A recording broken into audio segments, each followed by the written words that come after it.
What is up, everybody? TurboVerse here today. We're going to be doing a reaction to a video by the YouTuber booredatwork.com. He has a pretty large subscriber base, but he made a very controversial video called Xbox Series S is better than the PS5. Now, we already know it doesn't cause a lot of controversy with a title like that. Like, how can the Xbox Series S be better than the PS5? How can that be so? People are even wondering if the Xbox Series X is better than the PS5. There's debates about that, but the Series S, which is the weaker model, really? So he has 2K likes and 645 dislikes. Almost, it's not half, a little almost like one fourth people dislike the video. So compared to the likes, I'm just curious how he's gonna do this video. Like, how can it be better than a PS5? Now, I do believe that the Xbox Series S stuff has a certain audience, people who aren't like into console gaming that much, like maybe like a casual gamer who just wants to get into gaming for a small price and get Game Pass. Like if you just want to be on that route, get Game Pass and play like a few other games like that, then it's amazing. But yeah, I'm just curious how you can say the Xbox Series S is better than the PS5. I'm pretty sure Game Pass has to be a major feature. Why? But yeah, I'm just curious. Let's get into it. I know people are probably angry and upset in the comment section. We're gonna get to that. We're gonna get to that later after we go through this video. So let's get into it. Yes, you guys are here for the drama and the excitement because Yeah. I still believe the Xbox Series S is better than the PlayStation Wow, 5. just look at that size comparison. Okay, I do kind of agree with that. That is kind of ridiculous. Like, look how small the Xbox Series S is. Let's go back to that real quick. Let's go back to that real quick. Let me pick that Series S up. That's the PS5 right there. It's so huge. And he just threw it. Wow, he just threw it. Let's go back. That's insane. How small it is. Look how small the Series S is compared to the PS5. It's so massive in comparison.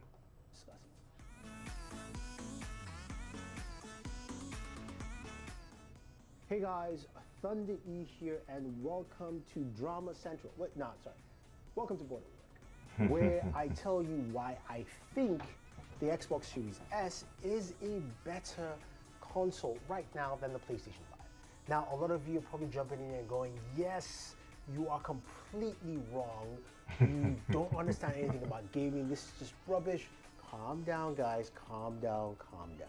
Like, I gotta preface that because he knows when people be extremely like pissed off just at the title of this video. That's pretty funny though. Having all these enraged mad people in your comment section. Like, how dare you like a system more than a system? I'm like, oh, that's Now, pretty funny. I'll tell you this, the PlayStation 5 is a great console, just not for now. I think Sony has built something really good. I do like a lot of features on it, but I'll tell you off the bat, one of the things that has really held a lot of gripe in me is the fact that I've had so many issues with the console. I've had shutdowns, it's just kind of frozen, and yes, some of those have been fixed. Wow, with you can't connect to the internet or something? $500 in the holiday period to just go through That sucks.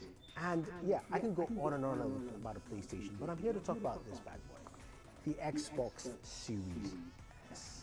Now the S here is interesting because it's one of those consoles, even I myself, back then in November, I thought, you know what, I'm gonna spend more time on my Xbox Series X. And yes, I do have the X, I do have the S, and I do have the PlayStation 5. But this video, I wanted to think as a regular consumer, not as a reviewer, not as someone who has access to this stuff. Look, I got my Xbox from Microsoft, I was able to buy the PlayStation 5 and the Xbox Series S early, but as somebody who's trying to get a console to enjoy the next generation cycle. And let's put it this way, the Xbox Series S fits a lot of things that gamers are looking for. Price point, $350. It's easy and accessible. That's $300. First off the bat. That and the PlayStation. Where's it getting $350 You've from? got something that will work with your current TVs well enough, as opposed to upgrading to a newer TV like a new Sony OLED or an LG OLED or even a Samsung Neo, LED TV. Now, with the Xbox Series, So I agree with that point so far. It's like with the Xbox Series S, if you got a 1080p TV or if you're doing like something that's not expensive TV, like a very high-end TV, that's probably a great console for you too. Because you probably don't care about graphics that much, to be honest. You just don't play the newer stuff on newer generation systems. So I agree with that price point because most gamers, like when you look at most gamers, like especially like the PC gamers, they game on 1080p still. Most gamers still game on 1080p. They're into the 4K. And I talking about the whole 8K thing. They're not into that stuff. They just care about playing a game like maybe like Fortnite or I don't know whatever a good high whatever popular PC game right now is like Among Us. They also aren't really graphic heavy games. It's like they're playing like those on like 1080p TV screens. So the most average person is probably gonna just be happy with with Xbox Series S, just to be completely honest. So I can get what he's getting at with that point. So let's continue on. Yes, you've got a ton of features that you will not find anywhere else other than the Xbox ecosystem. One I really like, of course, is Quick Resume. Now, it's something you Quick find on the Resume is Xbox Series amazing. X, but on the S, it's also available there. The ability to go from game to game to game quite easily and also resuming from the spot you stopped is unbelievable. And that's Yeah, that is something the amazing. PlayStation That 5 is an just amazing feature doesn't right have. there. And yes, the PlayStation 5 has a lot of great games. Spider-Man, Miles Morales is a great game. God of War 5 is a fantastic game. Even the Street Fighter series is. And I love playing those games. But I like the fact that I can go from game to game. When I'm playing, Forza Horizon 4 or moving over to NBA 2K21, I can jump from game to game. Doesn't matter what game I'm playing. I can do that quite easily on my Xbox Series S. Now, another thing also is I gotta speak on that too. The quick resume, that is an amazing feature they implemented Xbox Series X. It is insane. Like you can just go from different app to app. Like you could be on YouTube 1 minute, then you can be okay. So I was playing Far Cry 4, playing that game, thoroughly enjoying it. Then I was like, I want to take a break, so I went to go on YouTube.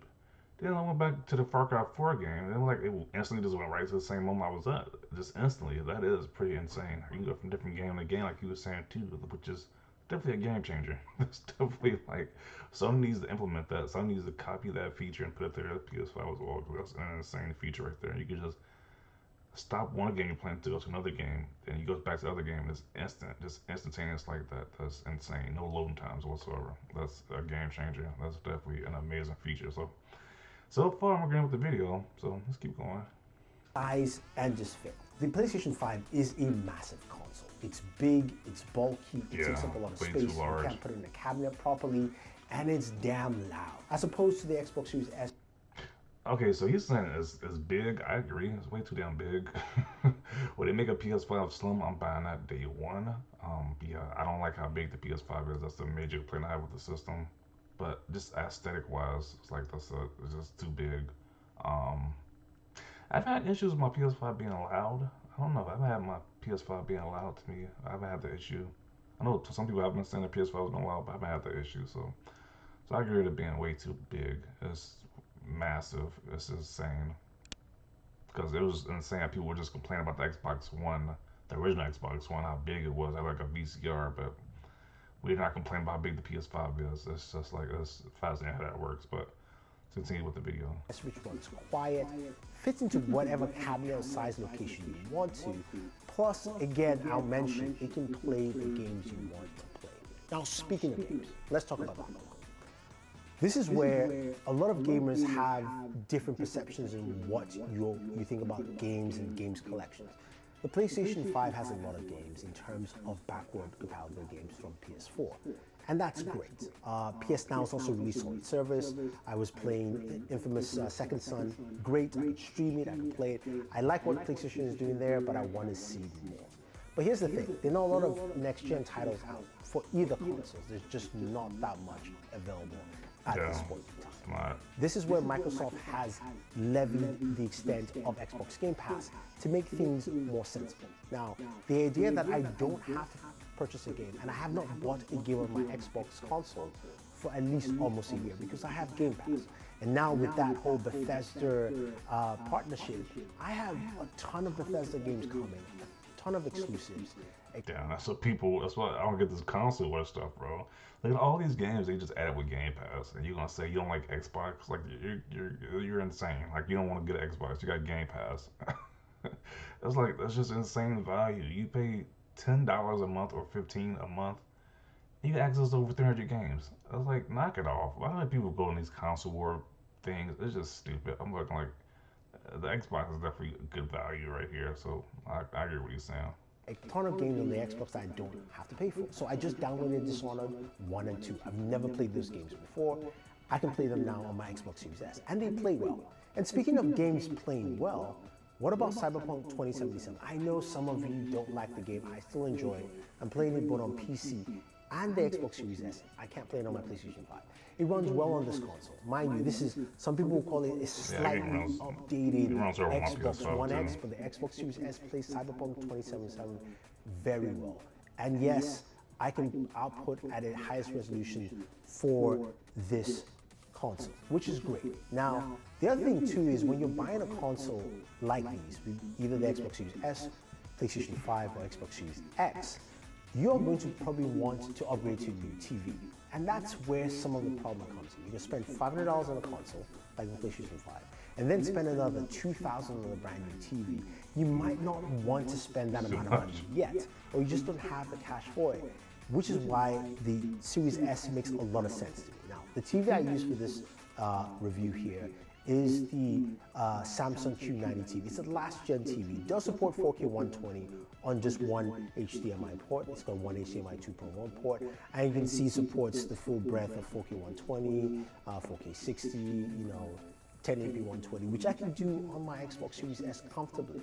So again, I don't have to go to a next-gen TV just yet. I can wait till they fix out all the kinks and the bugs. And I know, yes, TVs this year are going to get better, but some people might want to wait. And this is what this console offers. Yeah, I agree too. I agree as well with the whole TV thing. Like, people aren't spending $2,000 or like $1,500, $2,000 on a TV just because they bought a new console. I know some people are doing it because they say, hey, they want to fully be into next generation. But I'm not spending that much money on a TV. I still got my TCL TV, TCL 4K TV, which is like 60 hertz. I'm not upgrading anytime soon. I'm not spending 15 to 2,000 bucks on a TV just so I can get the full capability of these next generation consoles. So I agree to that point as well. The Xbox Series S probably could have been a good move for me, but I need to have the disc drive as well too. So because I like to watch my movies physical, so I kind of get where he's getting at with this. Like the TV price point thing is pretty insane. That price point, a lot of people was showing their TV purchases off online too when they bought the new next generation systems. But yeah, I'm not spending that much money on a TV.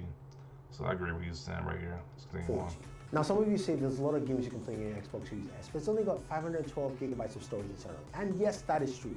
And that's a gripe that I hold, and I wish it was 1 terabyte. But it is an external storage, and yes, it is expensive, but it allows me to store my games and transfer and carry me on the go, and it runs just as fast.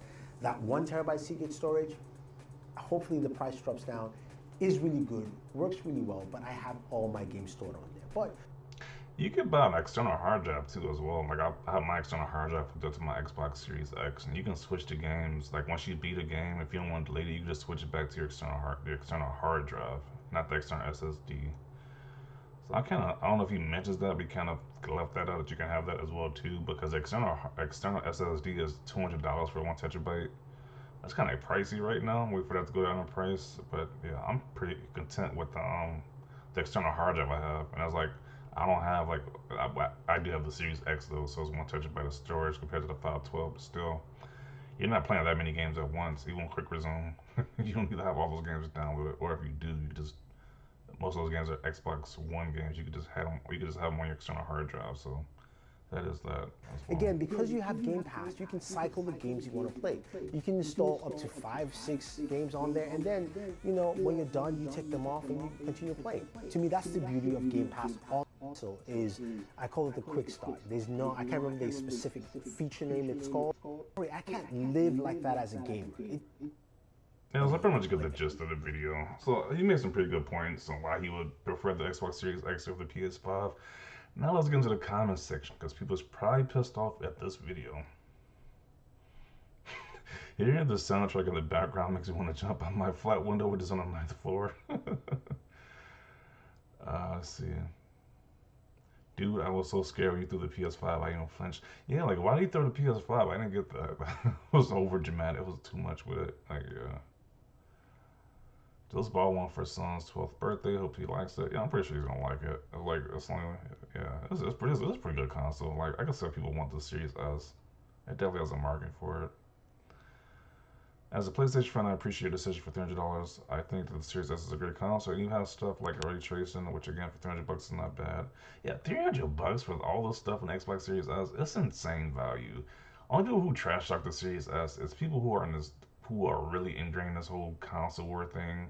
It's like it's stupid. I was like, you're paying $300. You're getting great value for $300.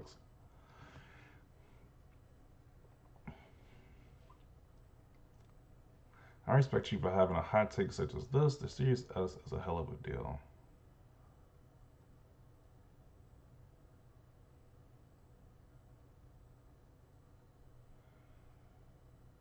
Thank you. Been waiting for an Xbox Series X. It's so hard to find. Scalpers aren't making it easy for the prices online. This is a better option. This is better option, easier to find. Pick up one after watching the video on Best Buy Online with Game Pass for 3 months, around 335 or something like that. Okay, can't go wrong with a Series S. I have a PS5 and agree with all points. So people are a little reasonable, more reasonable in the comment section. It's like some people. I want to see the people who heavily dislike this video. I want to see their comments, but I kind of agree with them. Like the points he was making was pretty solid. He's making pretty solid points. It wasn't like how bad like those other videos I reviewed was, like from like Dual Shockers and Watch Mojo. Those videos were cringe worthy, but he's making some good points with this video. So this is this isn't as bad as those other videos. Yeah, so I'm gonna conclude it right there. You can read the comments on your own, but yeah, definitely check out his video, booredatwork.com. Yeah, this is my first video I ever watched it on this channel, but it was a pretty good video though. So there's some different opinions. I think all the different consoles have their audience for each console. So buy what you want to buy. Stop getting into this whole fanboy stuff, console war stuff. It's just a video game. It's just a box to play video games at the end of the day. So we're concluded right there. Leave your comments down below. Leave a like if you like this video. As always, thanks for watching and peace.